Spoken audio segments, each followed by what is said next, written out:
Hello everyone, कैसे हो आप सब। आई होप सब अच्छे होंगे और अपनी लाइफ में बहुत अच्छे कर रहे होंगे। तो स्वागत करती हूँ मैं आपका अपने चैनल अनिबा स्टडी पॉइंट में। और दोस्तों, आज हम एक नया टॉपिक लेकर आए हैं। उस टॉपिक का नाम है मेटल्स, जो कि आपको क्लास 10th में भी मिल जाएगा देखने को, और 11th-12th में भी इसका थोड़ा पार्ट आपको देखने को मिलेगा। इस वीडियो एक चैप्टर छोटा है, ठीक है। मेटल्स एंड नॉन मेटल्स के नाम से क्लास 10th में चैप्टर इंक्लूड किया गया है, और इसको हम 2 पार्ट में डिस्कशन करने वाले हैं। तो ये वीडियो बेसिकली मेटल्स के ऊपर है, ठीक है।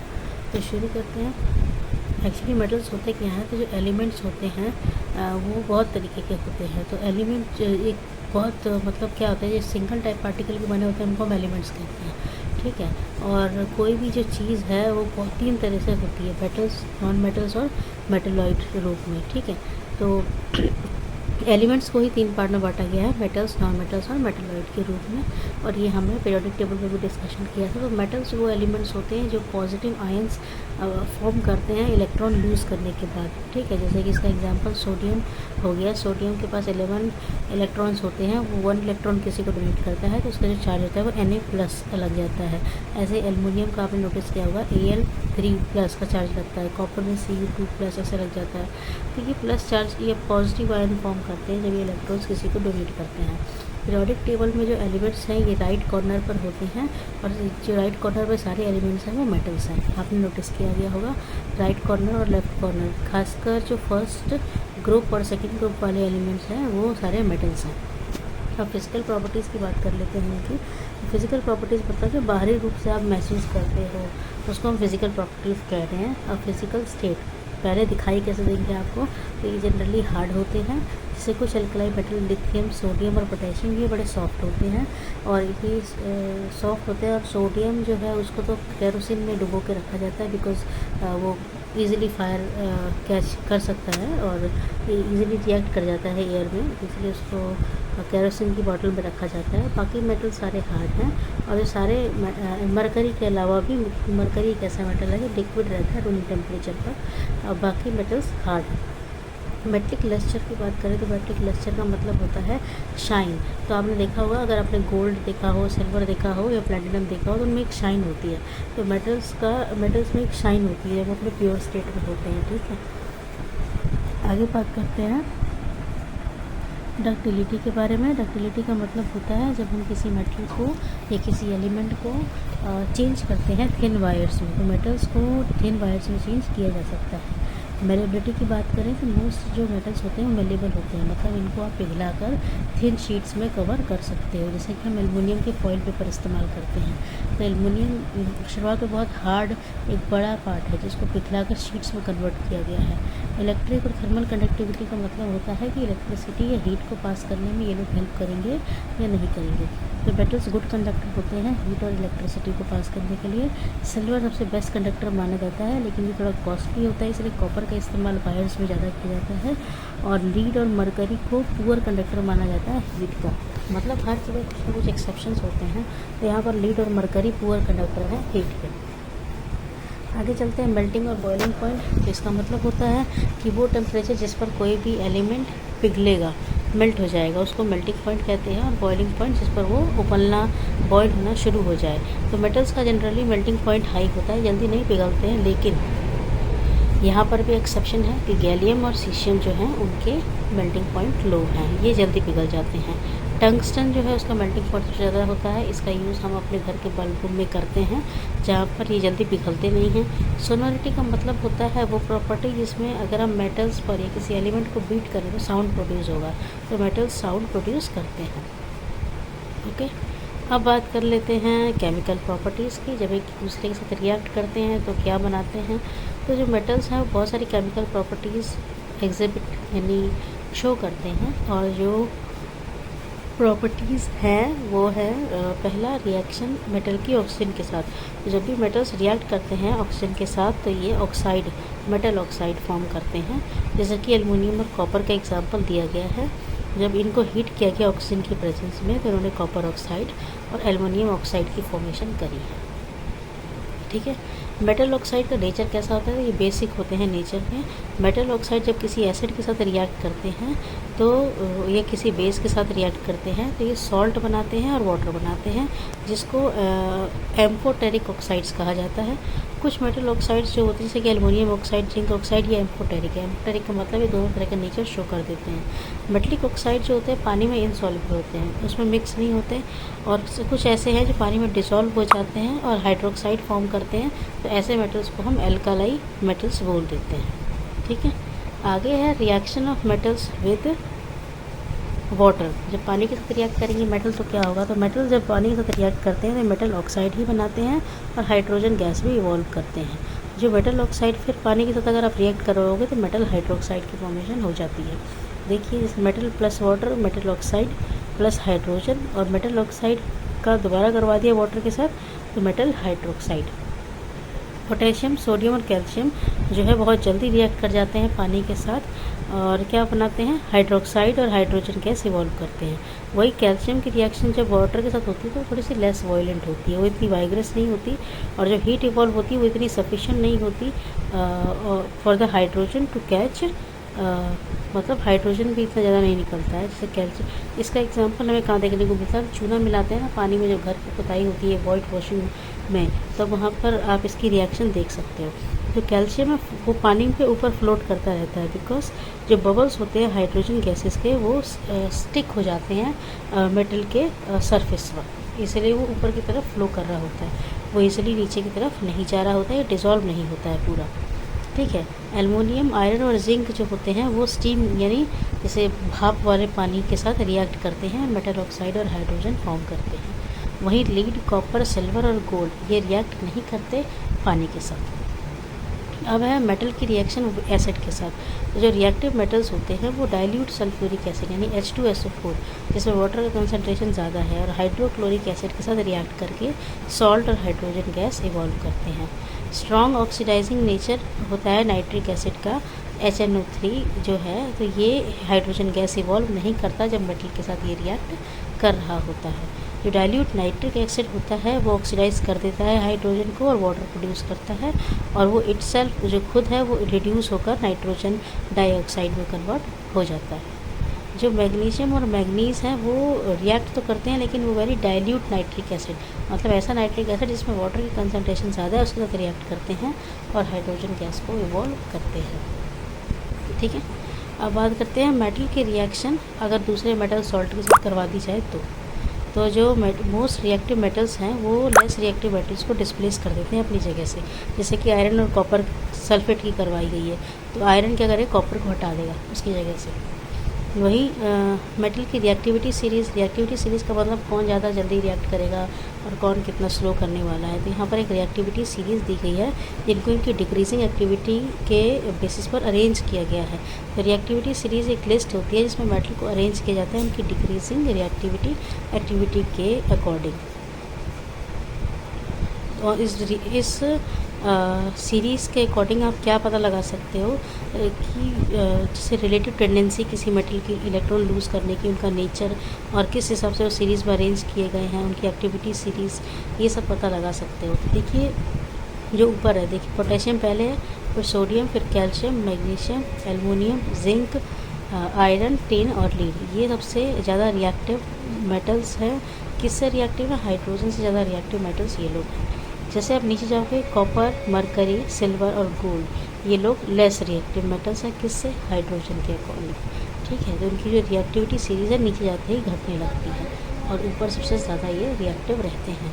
तो कोई पूछ भी लेता है कि सोडियम में ज़्यादा रिएक्टिव होता है पोटेशियम, तो पोटेशियम ज़्यादा रिएक्टिव है सोडियम के मुकाबले। ठीक है, आपस में इनका कंपैरिजन पूछा जाता है। अब आगे चलते हैं। देखिए जब मेटल्स कहाँ से मिलते हैं पहली बात हमें, और हम उसको कैसे अपने यूज़ में लेके आते हैं, तो इस प्रोसेस को एक्सट्रैक्शन कहते हैं। जो अर्थ की जो क्रस्ट होती है वो मेजर सोर्स है मेटल्स के लिए। जो सी वाटर है उसमें सॉल्ट होती है जिसको हम सोडियम क्लोराइड बोलते हैं, मैग्नीशियम क्लोराइड भी वहाँ मिलता है। जो मेटल्स पाए जाते हैं अर्थ क्रस्ट में उसको हम मिनरल्स बोलते हैं। ठीक है, और जो मिनरल्स में से जब हम मेटल को एक्सट्रैक्ट कर लेते हैं और अपने यूज़ करने लायक उसको बनाते हैं तो उसको हम ओर्स कहते हैं। जो सारे ओर्स होते हैं वो मिनरल्स से ही आते हैं, लेकिन सारे मिनरल्स ओर्स देंगे ये ज़रूरी नहीं है। मतलब इसका ये है कि जो आपने प्रॉफिटेबल चीज़ निकाली है अपने यूज़ के लिए, वो अपने मिनरल से ही निकाली है, लेकिन सारे जो मिनरल्स धरती पर अवेलेबल हैं उसमें से आप प्रॉफिट निकाल पाएंगे ये ज़रूरी नहीं है।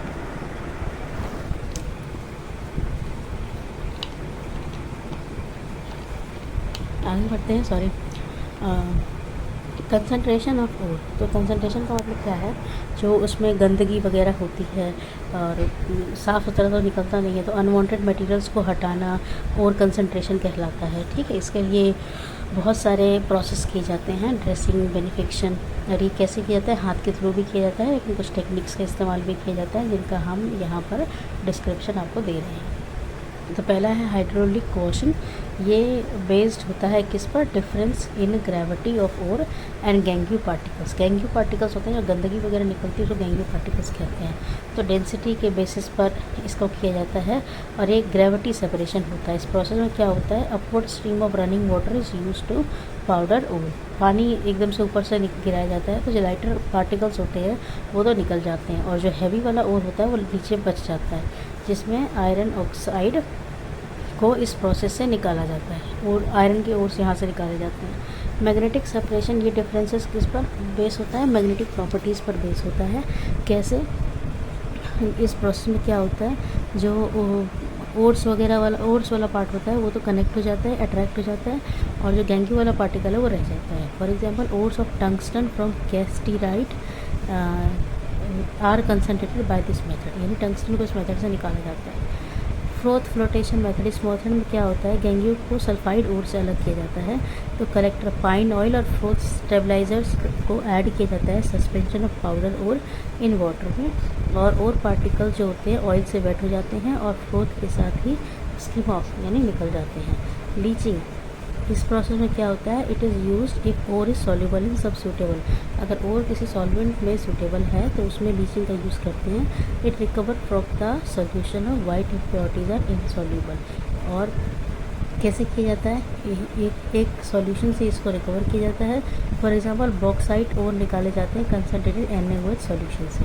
सिल्वर और गोल्ड को लीच किया जाता है dilute solution of sodium cyanide और पोटेशियम साइनाइड से इनको निकाला जाता है। एक्सट्रैक्शन ऑफ क्रूड मेटल्स और फ्रॉम कंसनट्रेटेड ओर्स, और मेटल्स को कैसे निकालेंगे ओर से, तो isolation of metal from concentrated ores involve following, दो चीज़ें की जाती हैं। पहला, उनको ऑक्साइड में कन्वर्जन कर दिया जाता है। कैसे करेंगे, पहला प्रोसेस है कैल्सिनेशन, इसमें ओर को हीट किया जाता है विदाउट द प्रेजेंस, मतलब हवा नहीं होनी चाहिए, और when the volatile metal escape leaves behind the metal oxide, तो जो वॉलेटाइल मेटल जब वहाँ से निकल जाता है तो मेटल ऑक्साइड बच जाती है। ये कैसे किया जाता है, it is done in case of carbonate, hydroxide, oxide ore की प्रेजेंस में किया जाता है। इन सब ये इसमें क्या होता है, जो सब्सटेंस होते हैं डिकम्पोज हो जाते हैं रिस्पेक्टिव ऑक्साइड में, और छोटे छोटे मॉलिक्यूल्स भी इवॉल्व होते हैं। रोस्टिंग क्या होता है, ये सल्फाइड ओर के लिए की जाती है, इसमें ओर को हीट किया जाता है और हवा सप्लाई की जाती है, टेम्परेचर भी दिया जाता है below the melting point of metal to convert into oxide. ठीक है, मेटल के जो मेटल ऑक्साइड का टेम्परेचर है उससे कम टेम्परेचर दिया जाता है। ड्यूरिंग दिस प्रोसेस इम्प्योरिटीज़ जो होती हैं सल्फ़र की, आर्सेनिक की, वो ऑक्सीडाइज हो जाती है और एस्केप हो जाती हैं, और जो वोलेटाइल इम्प्योरिटीज़ होती हैं वो पीछे बच जाती हैं, मेटल ऑक्साइड भी पीछे बच जाता है। आगे है reduction of oxide to metals. अब जो ऑक्साइड है, मेटल ऑक्साइड है, उसमें से मेटल को निकालना है, इसके लिए स्मेल्टिंग किया जाता है। इसमें क्या कहते हैं, कार्बन और उसके ऑक्साइड्स को अलग किया जाता है। मेटल जो होता है इस सीरीज़ में रिड्यूस की, मतलब जो रिएक्टिविटी सीरीज़ में मिडल में जो मेटल्स हैं वो इसी तरीके से रिड्यूस किए जाते हैं। ये प्रोसेस है जिसमें ओर को हीट किया जाता है उसके मेल्टिंग पॉइंट से ज़्यादा, कोक के साथ और फ्लक्स के साथ, और जो ऑक्साइड होती है आयरन की, टिन, जिंक की, वो इस प्रोसेस के द्वारा निकाली जाती है। इस प्रोसेस को ये करने के लिए क्या किया जाता है, इस जो होल मिक्सचर है उसको फ्यूज़ कर देते हैं, किसके साथ फ्यूज़ कर देते हैं, ताकि जो मेटल ऑक्साइड से मेटल निकाला जा सके। ठीक है, और किसके साथ करते हैं, कोक के साथ करते हैं। एल्यूमिनोथर्मिक प्रोसेस, इसमें क्या होता है, जो मेटल्स के ऑक्साइड्स होते हैं जैसे कि क्रोमियम के, मैग्नीज की, उसको एल्युमिनियम के साथ रिड्यूस किया जाता है। ऑटो रिडक्शन में क्या होता है, जो मेटल्स लो होते हैं एक्टिविटी सीरीज़ में उनको निकाला जाता है। जो ऑक्साइड्स होते हैं सच मेटल्स के, जैसे कि कॉपर, मरकरी, लीड, इनको हीट करके रिड्यूस किया जाता है। इलेक्ट्रोलाइटिक मेथड्स, इसमें हाई जो मेटल्स इनकी एक्टिविटी सीरीज में जो हाई नंबर पर आ रहे हैं, जैसे कि सोडियम, एल्युमिनियम, कैल्शियम, इनको रिड्यूस किया जाता है कैसे, इलेक्ट्रोलाइटिक मेथड के थ्रू। और इसमें इलेक्ट्रोलिसिस किया जाता है, सोडियम क्लोराइड का भी इलेक्ट्रोलिसिस किया गया है।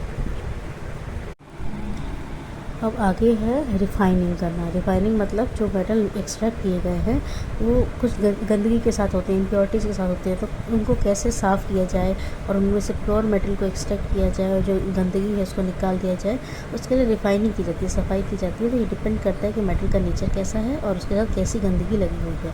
जैसे कि हाई प्योरिटी का मेटल निकालना है तो उसके लिए कुछ टेक्निक लगानी पड़ती है, जैसे कि डिस्टिलेशन। तो जिंक, कैडमियम, मरकरी जो मेटल्स होते हैं वो इस प्रोसेस के थ्रू, डिस्टिलेशन प्रोसेस के थ्रू प्योर किए जाते हैं, क्योंकि इन लोगों का मेल्टिंग पॉइंट थोड़ा सा कम होता है। लिक्वेशन, इन मेटल इसमें जो टिन, मरकरी, लीड हैं इनको प्योरीफाई किया जाता है, इन लोगों का भी मेल्टिंग पॉइंट कम है। इलेक्ट्रोलाइटिक रिफाइनिंग में जैसे कॉपर, सिल्वर, गोल्ड, एल्युमिनियम जो हैं इनको इस मेथड से इम्प्योर किया जाता है। इम्प्योर मेटल्स जो हैं वो एनोड पर जाकर जमा हो जाते हैं और प्योर मेटल्स कैथोड पर जाकर जमा हो जाते हैं, और जो सॉल्ट होता है वो मेटल का वो इलेक्ट्रोलाइट की तरह काम कर रहा होता है। आगे है जोन रिफाइनिंग। इस मेथड को यूज़ किया जाता है सेमीकंडक्टर्स और जो हाई इम्प्योरिटी वाले मेटल्स हैं, प्योरिटी वाले, उनकी सफाई करने के लिए, जैसे कि germanium, silicon, boron, gallium, indium. ये किस बेसिस पर चलता है, तो ये it is based on the principle that impurities are soluble. जो मोल्टन स्टेट है उसमें इम्प्योरिटीज सॉल्यूबल हो जाएंगी, और जबकि मेटल का जो सॉलिड स्टेट है वो नहीं होता है उसमें सॉल्यूबल।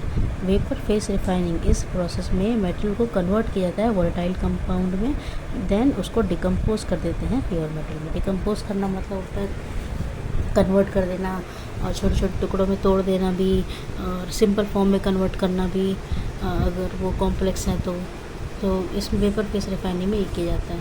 मोल्ड प्रोसेस क्या है, ये निकल के लिए इस्तेमाल किया जाता है। इसमें निकल की ट्रीटमेंट देखिए कार्बन मोनोऑक्साइड के साथ करवाया जा रहा है। पहले उसको वोलेटाइल और स्टेबल बनाया गया और फिर उसको हीट देके प्योर निकल एक्सट्रैक्ट किया गया है। ऐसे ही वैन आर्कल प्रोसेस, इसके लिए जर्कोनियम का इस्तेमाल किया गया है और टाइटेनियम का, जिसमें उनकी आयोडीन के साथ ट्रीटमेंट करवाई गई है और फिर हीट के साथ और प्योर टिन की एक्सट्रैक्शन हो गई है। क्रोमेटोग्राफी मेथड क्या होता है, इस बेसिस ये डिफरेंट कंपोनेंट जो होते हैं मिक्सचर्स के, उनको अलग अलग तरीके से एब्जॉर्ब करके प्योर मेटल दे देता है। कोरोजन, ये हमने सुन रखा है। कोरोजन का मतलब ये एक ऐसा प्रोसेस है जिसमें जो ऑक्सीडेटिव डिट्रीपोरेशन हो जाता है मेटल के सरफेस पर बाय एनवायरनमेंट। फॉर एग्जांपल हमने जंग लगना सुन रखा है ना, तो ये वही है। ऑक्सीजन की एक लेयर जमने लग जाती है, और जब हम एनवायरनमेंट में किसी ऐसी चीज़ को छोड़ देते हैं तो कोरोजन होने लगता है, तो जो आयरन है उस पर रस्ट आ जाती है, और ऐसे सिल्वर वगैरह आप छोड़ें तो वो भी काले पड़ जाते हैं। और ग्रीन कोटिंग कॉपर हाइड्रोक्साइड से अगर कोई चीज़ बनी हुई है तो उस पर आ जाएगी। कॉपर जो कार्बोनेट है और उस पर भी ग्रीन कोटिंग देखने को मिलती है, ठीक है। और ये बेसिकली इलेक्ट्रोकेमिकल प्रोसेस है। कोरोजन अगर आयरन पर हो रहा है तो इसको हम रस्टिंग कहते हैं, और it is accelerated by presence of impurities. इसमें अब ये बहुत स्पीड में होगा अगर इम्प्योरिटीज़ भी हैं एनवायरनमेंट में, जैसे कि hydrogen, electrolyte, NaCl gases, carbon dioxide, sulphur dioxide, nitrogen dioxide और नाइट्रोजन मोनोऑक्साइड अगर है, तो इससे कोरोजन का प्रोसेस बहुत फास्ट होता है, ठीक है। एलॉय की बात करते हैं तो एलॉय क्या होते हैं, होमोजेनस मिक्सचर होते हैं जिसमें दो या दो से ज़्यादा मेटल को मिलाकर बनाया जाता है एक नए कंपाउंड को। कई बार नॉन मेटल्स को भी मिक्स किया जाता है, ठीक है। तो मेटल को मोल्टन स्टेट में यानी पिघले हुए स्टेट में मिक्स करते हैं, देन कूल डाउन कर देते हैं। जो प्योर गोल्ड होता है वो बहुत सॉफ्ट होता है, और हमने बहुत बार सुना है 24 कैरेट का गोल्ड है, 24 कैरेट का, तो एक्चुअली 24 कैरेट का गोल्ड है वो स्टेबल नहीं, वो बहुत सॉफ्ट होगा, तो वो अपनी बॉडी पर टिकेगा नहीं। तो उसको सॉलिड बनाने के लिए क्या किया जाता है, और उसकी स्ट्रेंथ और हार्डनेस बढ़ाने के लिए उसमें 2% दूसरे एलिमेंट को ऐड करते हैं। 2% क्या होता है, सिल्वर या कॉपर को ऐड किया जाता है, तब जाके वो 24 कैरेट गोल्ड कहलाता है। तो उसमें 22 कैरेट तो गोल्ड है और 2 कैरेट सिल्वर और कॉपर में से कोई एक एलिमेंट को ऐड किया गया है, ठीक है। तो कभी भी ऐसा ना सोचें कि हमने पूरा गोल्ड ही पहन रखा है, उसमें मिक्स भी है। तो जो एलॉय होते हैं जैसे कि मरकरी के जो एलॉय होते हैं उनको हम एमलगम बोल देते हैं। जो इलेक्ट्रिकल कंडक्टिविटी या मेल्टिंग पॉइंट होता है एलॉय का वो प्योर मेटल के मुकाबले कम होता है, ठीक है। जो ब्रास है वो कॉपर और जिंक का एलॉय है। और आपको देखो यहाँ पर एक लंबी सी टेबल मिलेगी, और मैंने बहुत सारे कॉम्पिटिटिव एग्ज़ाम्स में जब साइंस का पेपर देखा था तो उसमें ये क्वेश्चन पूछे गए थे कि बताइए जो ब्रास है वो किसका एलॉय है, स्टील जो है वो कैसे बना है, स्टेनलेस स्टील किससे बनता है, सोल्डर जो है उसका क्या कंपोनेंट्स हैं। तो आपको ये डिस्कशन कर रहे हैं हम, जो ब्रास है वो कॉपर और जिंक को मिलाकर बनता है और इससे बर्तन और डेकोरेटिव मटेरियल्स को बनाया जाता है। ठीक है, स्टील आयरन और कार्बन को मिलाकर बनाया जाता है। तो ये बिल्डिंग इंफ्रास्ट्रक्चर जैसे कि बिल्डिंग के कुछ मटेरियल टूल्स, कई बार बर्तन बनाने के लिए, हथियार बनाने के लिए, जहाज़ बनाने के लिए, गाड़ियों के कुछ पार्ट बनाने के लिए स्टील का इस्तेमाल किया जाता है। ठीक है, स्टेनलेस स्टील की बात करें तो ये स्टील निकल और क्रोमियम से बनता है और इससे बर्तन बनते हैं, सर्जिकल टूल्स बनाए जाते हैं, मेडिकल जो इक्विपमेंट्स हैं, मशीन्स वगैरह, आर्किटेक्ट में ऑटोमोटिव और एरोस्पेस एप्लीकेशंस भी इसकी हैं। सोल्डर की बात करें तो ये लीड और टीन का मिक्सचर होता है। सोल्डरिंग एक प्रोसेस होता है, इसमें दो या दो से ज़्यादा मेटल को हीट के थ्रू ऐड किया जाता है। ब्रॉन्ज ये कॉपर और टिन का बना होता है। इसमें क्या होता है, ब्रॉन्ज से स्पार्क फ्री टूल्स बनाए जाते हैं, सिक्के बनते हैं, मेडल्स बनते हैं, स्कल्पचर्स और म्यूज़िकल इंस्ट्रूमेंट में ब्रॉन्ज का इस्तेमाल किया जाता है। आगे है ड्यूरालुमिन, ये एल्युमिनियम, कॉपर, मैग्नीज़ और मैग्नीशियम को मिलाकर बना है। इसका यूज़ एयरक्राफ्ट कंस्ट्रक्शन में ज़्यादा किया जाता है और कुकवेयर खाने के बर्तन बनाने में भी इसका इस्तेमाल करते हैं। जर्मन सिल्वर ये कॉपर, निकल और जिंक का बना हुआ है। ये ज़्यादातर यूज़ क्योंकि इसकी हार्डनेस और टफनेस बहुत ज़्यादा है और कोरोजन से भी इसको रेजिस्टेंस है, तो इसका use tableware, marine fitting, plumbing fixture बनाने में किया जाता है। इलेक्ट्रिकल रेजिस्टेंस की वजह से हीटिंग कॉइल्स बनाने में भी इसका इस्तेमाल होता है। एल निको ये आयरन, एल्युमिनियम, निकल और कोबाल्ट का बना है, तो इसका यूज़ परमानेंट मैग्नेट की तरह किया जाता है। नाइक्रोम निकल, आयरन, क्रोमियम और मैग्नीज, इसका यूज़ हीटिंग एलिमेंट की तरह किया जाता है तार वगैरह बनाने में भी। कुछ और भी ज़रूरी मेटल्स हैं जो हमारी लाइफ में बहुत इंपॉर्टेंट रोल प्ले करते हैं, जैसे कि टंगस्टन, इसको W से रिप्रेजेंट करते हैं पीरियोडिक टेबल में और इसका मेल्टिंग पॉइंट बहुत हाई है, 3500 डिग्री सेल्सियस है। ये कैसे प्रोड्यूस होता है, तो ये डिगाना माइंस है जो कि राजस्थान में, वहाँ से इसको निकाला जाता है। जो बल्ब में फिलामेंट लगी होती है ना, एक कर्व स्ट्रक्चर होता है, वो इसी का बना होता है। जो फिलामेंट है ये थर्मली आइसोलेटेड है, मतलब इसको ज़्यादा हीट से कोई फ़र्क पड़ता नहीं है। और bulb is filled with chemical in, और अब ये कोई पूछे कि उसमें कौन सी गैस भरी है बल्ब में, तो इनेक्टिव नाइट्रोजन या आर्गन गैस को भरा जाता है। और इसका फ़ायदा ये होता है कि जो फिलामेंट की लाइफ है वो भी लंबी हो जाती है इन गैसेस के भरने से। ठीक है, टाइटेनियम की बात करें तो इसका यूज़ बोट बनाने के लिए किया जाता है और इस सी वाटर से इसको कोई फ़र्क नहीं पड़ता। जर्गोनियम की बात करें तो इसकी प्रॉपर्टी है कि ये न्यूट्रॉन्स को एब्जॉर्ब कर सकता है, इसलिए इसका न्यूक्लियर फर्नेसेस में इस्तेमाल किया जाता है। क्रोमियम इसका यूज़ मैग्नेटिक रिकॉर्डिंग प्रोडक्ट्स है कि ऑडियो कैसेट, VHS टेप बनाने में इसका इस्तेमाल किया जाता है। बेरिलियम मेन और है बेरिलियम का, तो इसका यूज़ क्या करते हैं, circuit board, hard disk, motherboard बनाने में इसका इस्तेमाल होता है। फ्रांसियम की बात करें तो ये रेडियो एक्टिव लिक्विड मेटल है। ठीक है, स्टेनस सल्फाइड की बात करें तो ये एक मोसाइक गोल्ड, इसको पॉइंट की तरह इस्तेमाल किया जाता है। पैलेडियम इसका यूज़ करते हैं एयरक्राफ्ट बनाने के लिए। सीशियम की बात करें तो इसको फोटो इलेक्ट्रिक शेल्स में इस्तेमाल किया जाता है। बैरियम सल्फेट की बात करें तो इसका यूज़ करते हैं एक्सरे टेस्टिंग जो होती है ह्यूमन की, तो उस मशीन्स के पार्ट बनाने में, क्योंकि बैरियम जो होता है बहुत अच्छा एक्सरे एब्जॉर्ब कर सकता है, तो क्लियर पिक्चर आती है बैरियम की वजह से, जैसे कि स्टमक और अदर एरियाज़ के, ऐसे एरियाज़ के, तो उसमें इसका इस्तेमाल करते हैं। पोटेशियम ब्रोमाइड इसका यूज़ फोटोग्राफी में। पोटेशियम नाइट्रेट जो है गन पाउडर और मोनोपोटेशियम टार्टरेट बेकरी में इसका इस्तेमाल होता है। पोटेशियम कार्बोनेट इसका यूज़ पर्ल ऐश बनाने में किया जाता है।